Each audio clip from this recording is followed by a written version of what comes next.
Good morning, y'all. It's Cody. Cody's Bait and Tackle, Warsaw, Missouri. Everybody's been on me for a fishing report. Everything's been kind of a little bit inconsistent this last 2 weeks. Uh, we've had a lot of rain, getting more rain right now. That's why I'm not on the water this morning. Uh, as far as the catfishing, it's pretty hit and miss right now. It's kind of getting in that late transition. Water temperatures anywhere from 60 to 63 degrees still. Uh, Most of the fish are moving off the big open flats. There's still some fish staying out in the middle of some of them, kind of in some of the lower spots. Uh, as far as drift fishing, it's slowed down a lot. You can still catch some, but it's not a consistent on fire drift bite right now. It's kind of starting to taper off a little bit. I think you can still catch some bigger fish doing it, some slop fish.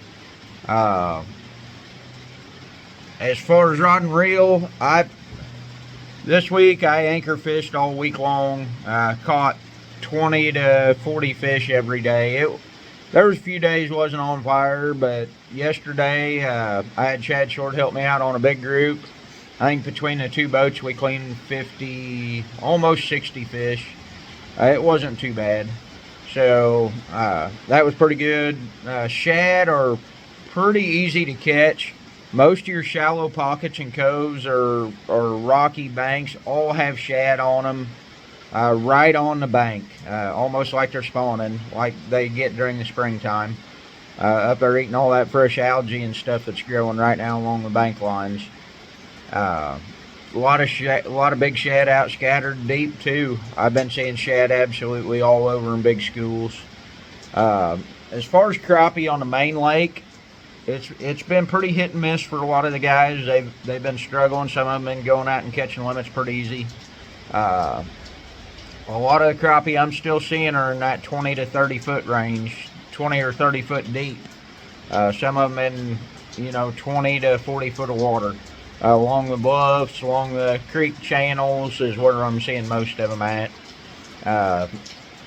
As far as on the upper end of Truman, the Grand, I've not heard a whole lot up there. Haven't seen much out of the guides posting up there. I'm sure that's still a pretty good bite up around Bucksaw and up above Bucksaw, but I haven't heard a whole lot this week. That's another reason why I haven't put up a fishing report.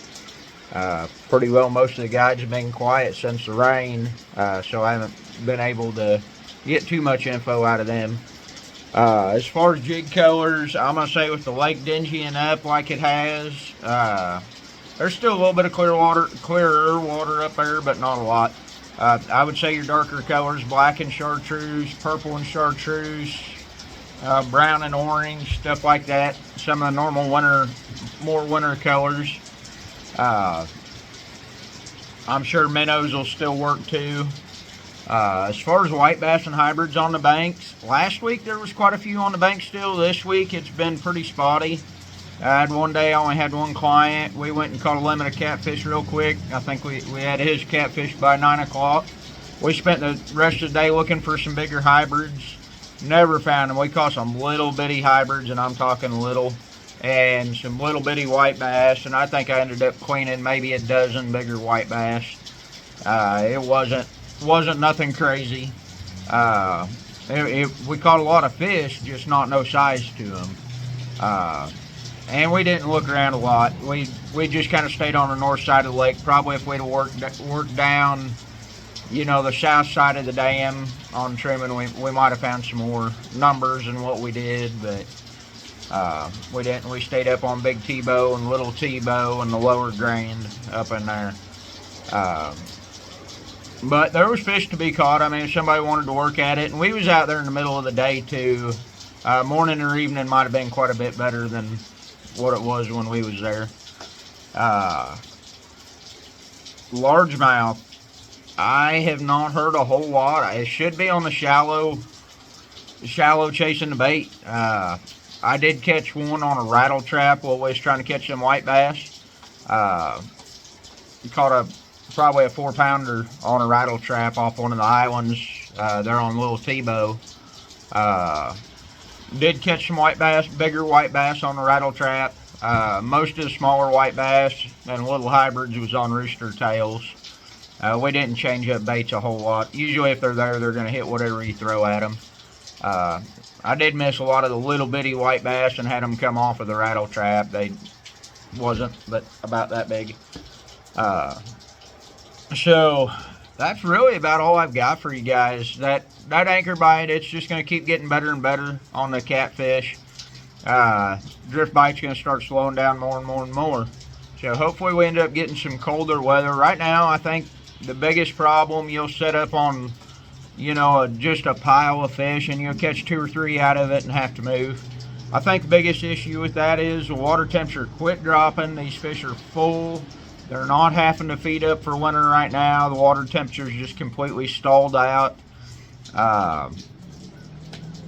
Yesterday we caught, first spot I fished, I caught 16 fish. Well, actually we turned loose a few too. So we probably caught 20 fish out of the first spot.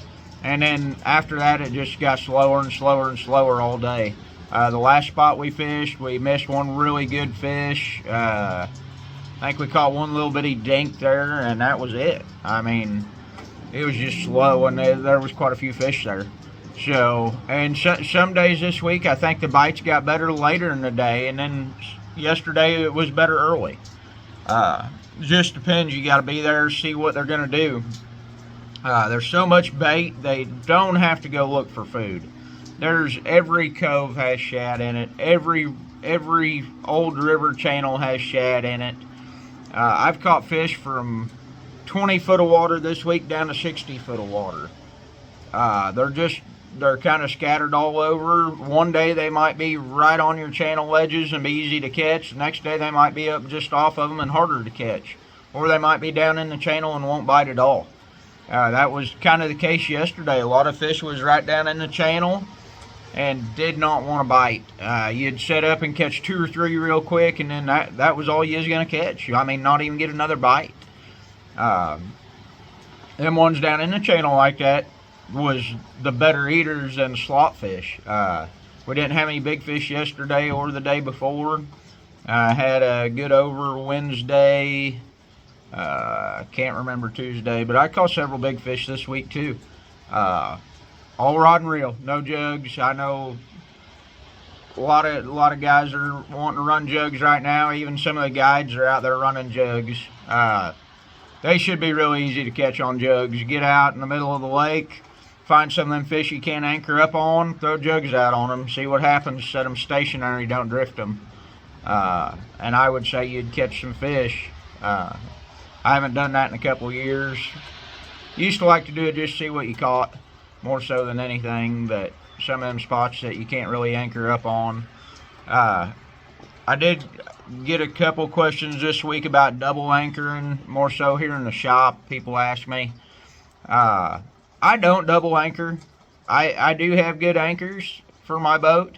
If you have any wind at all, no matter what, you're not going to stay tight. Your boat's going to move around. I know guys that try to triple anchor. It's too much work.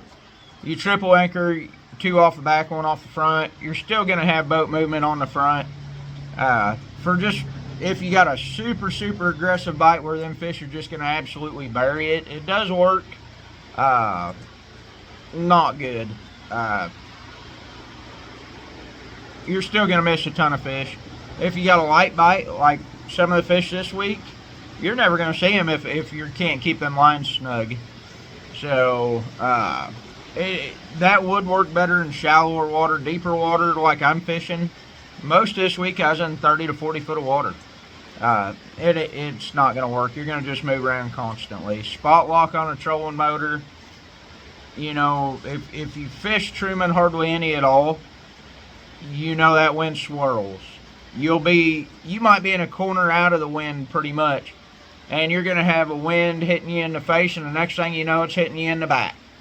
All that's going to move them rods, going to drag them. If you're fishing around timber, it's going to get you hung up. It's just not a good way to fish. You're always better off tie up to trees, nose up on the bank, nose up on a gravel bank, cast way out off the ledge. That's kind of what I like doing the best. It's the most solid. You can tie up to 2 trees, get one on the back of the boat, one on the front of the boat, be good and solid. A lot of different ways to do it to keep that boat tight. That way you can see all your bites and stuff. I know like up a Sparrowfoot, deep water up in there, it's not quite as critical to keep that boat good and tight because them fish in that shallow water, they do hit a lot harder, or it seems like they hit a lot harder because you don't have as much line out. You know, you got line 10 foot down versus 40 foot down. That's a lot of bow in that line. That's a lot of stretch. It's just completely different. Your bites up there are completely different. Another thing we've seen this week, I don't know, you know, there's a lot of controversy over reels, what reels are best and all that. Most of the people that fish with me know I've went to about the highest speed reels I can go to. One of the biggest bites in that deep water, that line, rod's never going to move, that line's just going to go slack. First hour yesterday morning, a third of our fish did that. If you don't have a good fast reel, you're never going to catch that fish that comes up with it. Where you see that a lot when you go out and graph, a lot of the time in that deeper water, you're going to have a third or half of your fish suspended. But if you look on the graph, a lot of them are going up and down, up and down. They're not staying that one depth. About 10 years ago, I was running a trip, and a lot of fish had been doing that. And I always thought when them fish go slack, they was coming at us, or going sideways, kind of coming at us, putting slack in the line. I don't believe that's the case. I think in that deeper water, them fish are coming up. Now, I know it's Sparrowfoot deep water. Some of them fish are coming at you, but I have had several fish for sure come straight up with that bait when they grab it. I think that's them fish trying to get back up to where they was at after they go down and grab it. Whether they can smell it down that far away or not, I don't know. I have tried to fish some of them with bobbers, and I've caught a few, but usually the wind messes you up, floats your lines into your other lines, and it don't work. I know back when we used to run jugs, we had always set 2 hooks on a jug, one down low and one up, 8 or 10 foot, and that top one would almost always have a fish on it, even during the winter time. So not all them blue cats stay on bottom. What I started mentioning earlier, about 10 years ago, I was on a trip, I had a rod go slack. I'd graphed a ton of fish suspended, big fish suspended. Looked like really good ones. And this was back when we had a lot more big fish than what we have now. So I told the guy to crank down on it. He tightened it up, said there wasn't nothing there. It went right back slack again, cranked down on it again. Went slack. I run back there, grab the rod, crank on it as fast as I could. This was when I was running slower reels. As soon as I get that tight, that fish is rolling on the surface. That fish had went straight up 35 foot from where he was at. It was a over 60 pound fish. So, and I've had a lot of the bigger fish, that's all they do is just slack that rod up. Either they're just going to grab it and go real slow and bury it, usually, or they're going to slack it up during the winter time. You just never know. Yesterday we probably caught 10 or 15 of them fish that just slacked it up once my guys kind of figured out that that's what was going on. So you just got to remember, if you take a couple cranks on that reel and it don't go tight, crank as fast as you can crank and get caught up to them and try to hook them. That's the biggest thing I'm seeing right now out on the boat, actually guiding. I've ran small baits this week. I've ran big baits this week. It don't matter. If they're going to eat, they ate whatever bait I threw at them. Did not matter a bit. The bigger fish, I think they all come off smaller baits. Some of the smaller fish come off bigger baits. So whatever cut you want to cut them, if they're going to bite where you're at, you're going to catch them. That's really about all I've got for you guys today as far as on the catfish and crappie and white bass. Hopefully that helps some of you guys out. If you get out and fish some of that deeper water from now till February, maybe the first part of March, I doubt it. As warm as it's staying, I'm going to say unless the lake freezes over in February, we'll have a shallow water bite by March.